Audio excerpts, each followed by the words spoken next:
ಚಿಂದಿ ಉಡಾಯಿಸೋ ಖಾರ ಬಣ್ಣ ರುಚಿಯನ್ನು ನೀಡುತ್ತದೆ. ಮೆಣಸಿನ ಪುಡಿ ಚಿಂದಿ ಉಡಾಯಿಸೋ ಖಾರ ಬಣ್ಣ ರುಚಿ. ಅತ್ಯಂತವೂ ವರುಣಾರ್ಭಟ ಹೆಚ್ಚಾಗಿದೆ. ಜಿಲ್ಲೆಯಲ್ಲಿ ಮುಂದುವರೆದಿದೆ ರೆಡ್ ಅಲರ್ಟ್. ಈಗಾಗಲೇ ರೆಡ್ ಅಲರ್ಟ್ ಘೋಷಣೆ ಮಾಡಲಾಗಿತ್ತು. ಆ ರೆಡ್ ಅಲರ್ಟ್ ಹಾಗೆ ಮುಂದುವರಿತಾ ಇದೆ. ಮಳೆ ಕಡಿಮೆ ಆದರೆ ಆರೆಂಜ್, ಯೆಲ್ಲೋ ಈ ರೀತಿಯಾಗಿ ಅಲರ್ಟ್ಗಳನ್ನು ಬದಲಾವಣೆ ಮಾಡ್ತಾರೆ. ಆದರೆ ನಿರಂತರವಾಗಿ ಮಳೆ ಸುರಿತಾ ಇರೋದ್ರಿಂದ ರೆಡ್ ಅಲರ್ಟ್ ಹಾಗೆ ಮುಂದುವರೆದಿದೆ. ಮಂಗಳೂರು ಸೇರಿದಂತೆ ಜಿಲ್ಲೆಯಾದ್ಯಂತ ಗಾಳಿ, ಮಳೆ, ಮುಂದಿನ 3 ಗಂಟೆಗಳ ಕಾಲ ಭಾರೀ ಮಳೆ ಬೀಳುತ್ತಂತೆ. ಹಾಗಾಗಿ ಜನರು ಎಚ್ಚರಿಕೆಯಿಂದ ಇರಬೇಕಾಗಿದೆ. 3 ಗಂಟೆಗಳ ಕಾಲ ನಿರಂತರವಾಗಿ ಭಾರೀ ಮಳೆ ಸುರಿಯುವಂಥ ಸೂಚನೆ ಸಿಕ್ಕಿದೆ. ಹೀಗಾಗಿ ದಕ್ಷಿಣ ಕನ್ನಡ ಜಿಲ್ಲೆಯ ಜನರು ಎಚ್ಚೆತ್ತುಕೊಳ್ಬೇಕಿದೆ. ಹೊರಗೆ ಹೋಗ್ತೀರಾ ಅಥವಾ ದೂರದ ಪ್ರಯಾಣವನ್ನು ಬೆಳೆಸ್ತೀರಾ ಅಂದರೆ ಬೇಡ. 3 ಗಂಟೆಗಳ ಕಾಲ ಮತ್ತೆ ಭಾರೀ ಮಳೆಯಾಗೋ ಸಾಧ್ಯತೆ ಇದೆ. ನೀವೆಲ್ಲೋ ಹೋಗಿ ಇನ್ನೆಲ್ಲೋ ಸಿಲುಕಾಕೊಳ್ಳೋದ್ರ ಬದಲು ಮನೆಯಲ್ಲೇ ಇರೋದು ಸೂಕ್ತ. ಕಾರಣ ಈ ರೀತಿ ಮಳೆ ನಿರಂತರವಾಗಿ ಆಗ್ತಾ ಇರೋದ್ರಿಂದ ಅವಾಂತರಗಳು ಸೃಷ್ಟಿ ಆಗ್ತಾ ಇದ್ದಾವೆ. ಎಲ್ಲೆಲ್ಲಿ ಏನೇನು ಆಗುತ್ತೆ ಅಂತ ಹೇಳೋದಕ್ಕಾಗಲ್ಲ.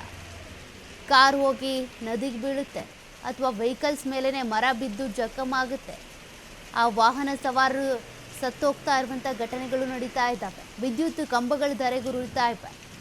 ಭಾರೀ ಗಾಳಿ, ಮಳೆ ಆಗ್ತಾ ಇರೋದ್ರಿಂದ ಜನರು ಆದಷ್ಟು ಮನೆಯಲ್ಲೇ ಇರಬೇಕಂದ್ರೆ ಅನಿವಾರ್ಯ ಕೆಲಸಕ್ಕೆ ಹೋಗಲೇಬೇಕು ಅಂದರೆ ಅದೇನು ಮಾಡೋದಕ್ಕೂ ಆಗಲ್ಲ. ಬಟ್ ಈ ರೀತಿ ಭಾರೀ ಮಳೆ ಆಗುತ್ತೆ ಅನ್ನುವಂಥ ಮುನ್ಸೂಚನೆ ಸಿಕ್ಕಿರೋದ್ರಿಂದ ಮಳೆಯಲ್ಲಿ ಸಿಲುಕಾಕೊಳ್ಬೇಡಿ ಅನ್ನೋದಷ್ಟೇ ನಮ್ಮ ಕಳಕಳಿ. ಈಗಾಗಲೇ ದಕ್ಷಿಣ ಕನ್ನಡದ ಅನೇಕ ಭಾಗಗಳಲ್ಲಿ ತೋಟಗಳಿಗೆ ನೀರು ನುಗ್ಗಿಬಿಟ್ಟಿದೆ. ಅಂದರೆ ನದಿ ತುಂಬಿ ಹರಿತಾ ಇರೋದ್ರಿಂದ, ಹಳ್ಳ ಕೊಳ್ಳಗಳು ಕೂಡ ತುಂಬಿರೋದ್ರಿಂದ ಗದ್ದೆಗಳು, ತೋಟಗಳಿಗೆ ನೀರು ನುಗ್ತಾ ಇದೆ. ಇನ್ನು ರಸ್ತೆಗಳ ಮೇಲೂ ಕೂಡ ನೀರು ಬರ್ತಾ ಇದೆ. ಅವಾಂತರಗಳು ಹೆಚ್ಚಾಗ್ತಾ ಇವೆ. ಡೀಟೇಲ್ಸ್ ಕೊಡ್ತಾರೆ ಪ್ರತಿನಿಧಿ ಆದಿತ್ಯ. ದಕ್ಷಿಣ ಕನ್ನಡದಲ್ಲಿ ಮಂಗಳೂರಿನಲ್ಲಿ ನಿತ್ಯವೂ ಕೂಡ ಮಳೆ ಆಗ್ತಾ ಇದೆ. ಎಡೆ ಬಿಡದೆ ಮಳೆ ಸುರಿತಾ ಇರೋದ್ರಿಂದ ಜನ ಹೈರಾಣ ಆಗ್ಬಿಟ್ಟಿದ್ದಾರೆ. ಈ ರೀತಿ ಮಳೆಯಿಂದ ಆದಂಥ ಅವಾಂತರಗಳೇನು, ಜನರು ಏನು ಹೇಳ್ತಾರೆ ಅಂತ, ತಮ್ಮ ಕೆಲಸ ಕಾರ್ಯಗಳಿಗೆ ಹೋಗೋದಕ್ಕಾಗಲ್ಲ ಈ ರೀತಿ ಎಡೆ ಬಿಡದೆ ಮಳೆ ಸುರಿದ್ರೆ?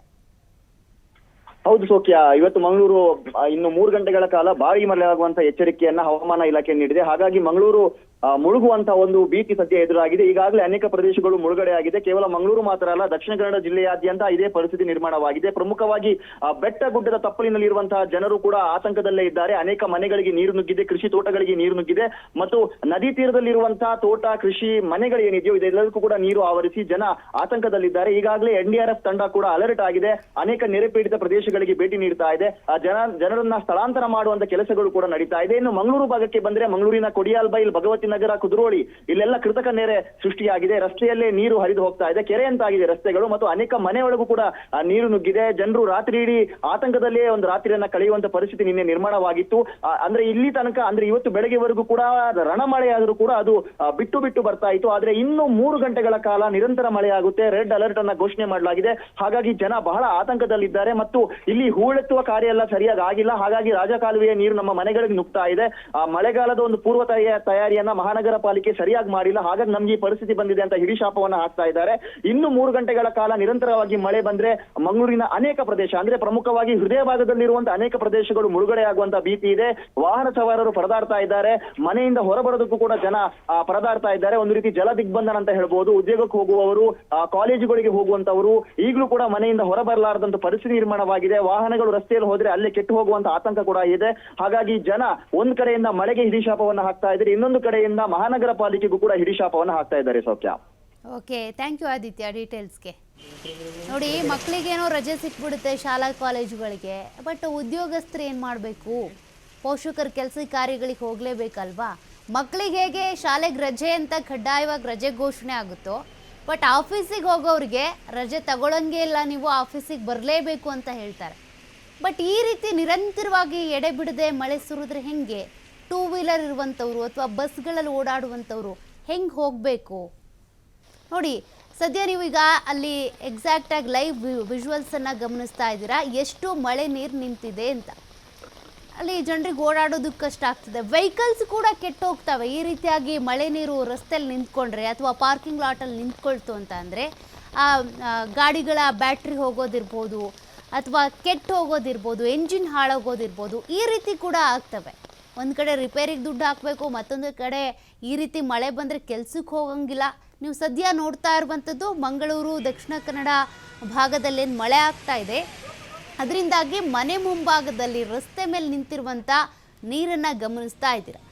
ಗೇಟ್ ಒಳಗಡೆ ಕಾಂಪೌಂಡ್ ಒಳಗಡೆ ನೀರು ನುಗ್ಕೊಂಡು ಹೋಗ್ತಾ ಇದೆ. ಅದರಲ್ಲೂ ಕೂಡ ಕೆಲವರು ಕಚೇರಿಗಳಿಗೆ ತೆರಳುವಂಥವರು ಅದೇ ನೀರಲ್ಲೇ ಹರಸಾಹಸ ಮಾಡ್ಕೊಂಡು ಕಾರು ಓಡಿಸ್ಕೊಂಡು ಹೋಗ್ತಾ ಇದ್ದಾರೆ. ಹೋಗಲೇಬೇಕು ಕೆಲವರು ಆಫೀಸಿಗೆ, ಅಂದರೆ ಬೇರೆಯವ್ರ ಕೈ ಕೆಳಗಡೆ ಕೆಲಸ ಮಾಡುವಂಥವ್ರು ಕೆಲಸಕ್ಕೆ ಹೋಗಲೇಬೇಕು. ಅವ್ರದ್ದೇ ಬಿಸ್ನೆಸ್ ಆದರೆ ಬಿಡಿ, ಇವತ್ತು ಬೇಡ ಬಿಡು ಮಳೆ ಬರ್ತಾ ಇದೆ ನಾಳೆ ಹೋಗೋಣ ಅಂತ ಮನೆಯಲ್ಲಿರ್ಬೋದು.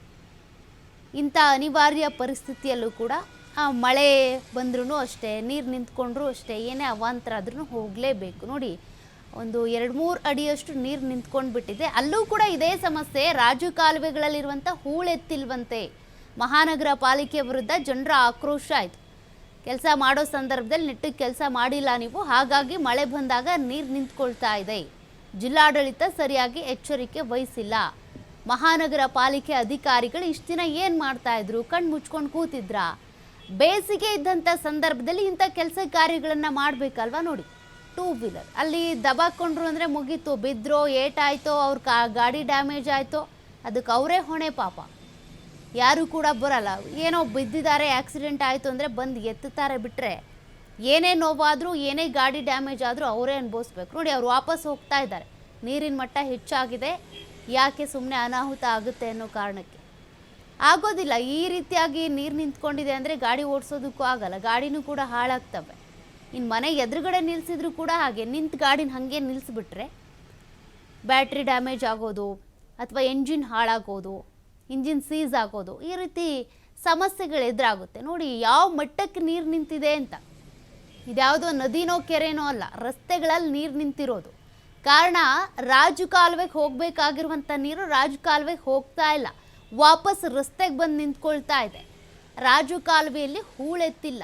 ಒಳಚರಂಡಿಗಳನ್ನು ಮಾಡಿದರೂ ಕೂಡ ಒಳಚರಂಡಿಗಳಲ್ಲಿ ಸರಾಗವಾಗಿ ನೀರು ಹೋಗ್ತಾ ಇಲ್ಲ. ಕೆಲವರು ತಜ್ಞರು ಹೇಳ್ತಾ ಇದ್ರು, ಒಳಚರಂಡಿಗಳನ್ನು ಸಿಮೆಂಟ್ ಒಳಚರಂಡಿ ಮಾಡೋದ್ರ ಬದಲು, ಬಾಕ್ಸ್ ಒಳಚರಂಡಿ ಮಾಡೋದ್ರ ಬದಲು ಪೈಪ್ ಚರಂಡಿ ಮಾಡಿದರೆ ಬೆಟರು. ಅವಾಗ ನೀರು ಸರಾಗವಾಗಿ ಹೋಗುತ್ತೆ, ಕಸ ಮಣ್ಣು ಅಲ್ಲಿ ನಿಂತ್ಕೊಳ್ಳೋದಿಲ್ಲ ಅಂತ. ಆ ರೀತಿ ಏನಾದರೂ ವ್ಯವಸ್ಥೆ ಪರ್ಯಾಯವಾಗಿ ಪರಿಹಾರ ಕಂಡುಕೊಂಡ್ರೆ ಒಳಿತು. ಈ ಬಾಕ್ಸ್ ಚರಂಡಿಗಳಲ್ಲಿ ಅಲ್ಲಲ್ಲಿ ಕಸ ಕಡ್ಡಿಗಳು ನಿಂತ್ಕೊಳ್ಳುತ್ತೆ, ಮಣ್ಣು ನಿಂತ್ಕೊಳ್ಳುತ್ತೆ, ಈ ಮರದ ಎಲೆಗಳು ಕೂಡ ಹಾಗೆ ಹೋಗಿ ನಿಂತ್ಕೊಂಡಿರುತ್ತೆ. ಹಾಗಾಗಿ ನೋಡಿ ಆ ಮನೆ ಯಾವ ರೀತಿಯಾಗಿ ಮುಳುಗಡೆನೇ ಆಗೋ ರೀತಿಯಾಗಿ ಕಾಣಿಸ್ತಾ ಇದೆ. ಜಲ ದಿಗ್ಬಂಧನ ಆಗ್ಬಿಟ್ಟಿದೆ, ಮನೆಯಿಂದ ಹೊರಗೆ ಬರೋದಕ್ಕೂ ಆಗಲ್ಲ. ಈ ಮಟ್ಟಕ್ಕೆ ನೀರು ಬಂದಿದೆ ಅಂದರೆ ಆ ನೀರು ಜೊತೆಗೆ ಹಾವು, ಹುಳ, ಹಪ್ಪಟೆ ಇವೆಲ್ಲವೂ ಕೂಡ ಮನೆಗೆ ನುಗ್ತವೆ. ಮನೆಗೆ ಚಿಕ್ಕ ಮಕ್ಕಳು ಇರ್ತಾರೆ, ವೃದ್ಧರಿರ್ತಾರೆ, ಕಾಯಿಲೆ ಕಸಾಲೆಗಳು ಎಲ್ಲವೂ ಕೂಡ ಈ ನೀರಲ್ಲಿ ಬರುತ್ತೆ. ಸಾಂಕ್ರಾಮಿಕ ರೋಗಗಳು ಹೆಚ್ಚಾಗೋದಕ್ಕೆ ಬೇಕಾಗಿರುವಂಥ ಪೂರಕ ವಾತಾವರಣ ಇಲ್ಲಿ ಕಂಡು ಬರ್ತಾ ಇದೆ. ನೋಡಿ, ಇಡೀ ಓಣಿಗೋಣಿನೇ ಮನೆ ಸುತ್ತಮುತ್ತ ನೀರು ನಿಂತ್ಕೊಂಡ್ಬಿಟ್ಟಿದೆ. ಮನೆ ಹೊರಗೂ ಹೋಗಂಗಿಲ್ಲ, ಮನೆ ಕೆಲಸಗಳನ್ನೂ ಮಾಡ್ಕೊಳ್ಳೋ ಹಾಗಿಲ್ಲ. ಅವ್ರಿಗೆ ನೀರು ಎತ್ತಾಕೋದೇ ಒಂದು ಕೆಲಸ ಆಗ್ಬಿಟ್ಟಿರುತ್ತೆ. ಈ ಹಾವು, ಹುಳ,